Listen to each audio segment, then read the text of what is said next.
mapahula tayo.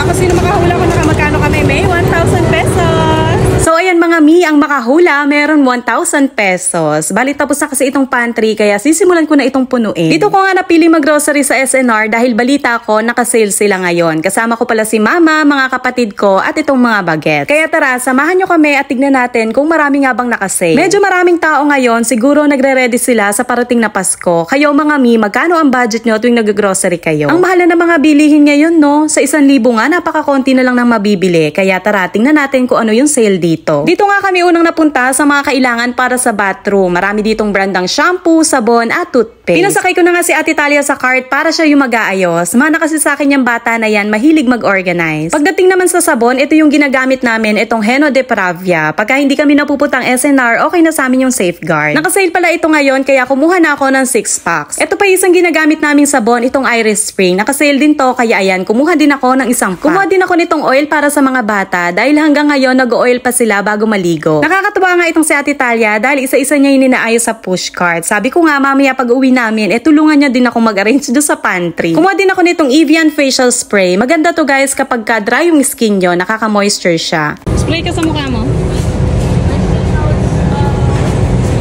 Okay, dali ako.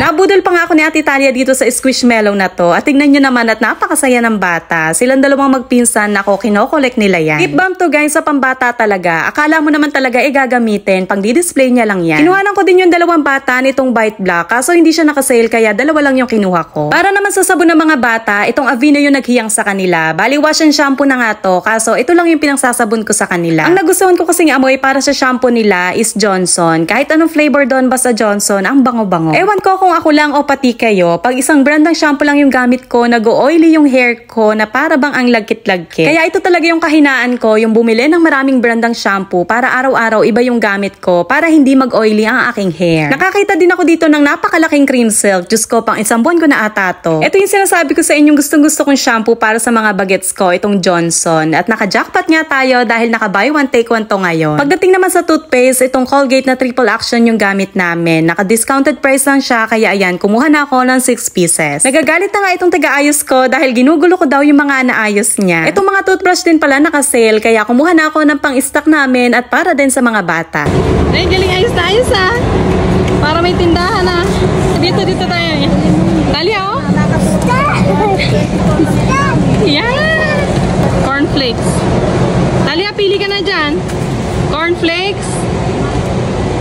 Talia. Inaalo ko nga siya ng cereal pero yung gummy bear pala yung gusto niya. Kinuha ko na nga siya nitong Coco Crunch dahil yan lang yung gusto niya dyan. At napakalaki nito guys, matagal na niya itong mauubo. May expired na kasi yung oatmeal ko sa bahay kaya ito, kumuha ulit ako ng expired din ko ulit. Charot. Nagturo din si Ate Talia nitong cookies, pang baon niya daw yan sa school. Kumuha din siya nitong iba pang klase ng cookies at itong Oreo. Sa lahat ng cookies, itong favorite ni Ate Talia, itong Oreo. At ang laki-laki niya guys, sulit na to kasi naka-sale siya. Ganito pala yung step pag nakuha mo yung favorite mong cookies. Charot. Kumuha din pala ako nitong pepero at itong flavor naman yung favorite ko dyan. Kumuha din ako nitong Tootsie Roll. Grabe, ang dami niyan guys. Sasakit na iipin namin dito.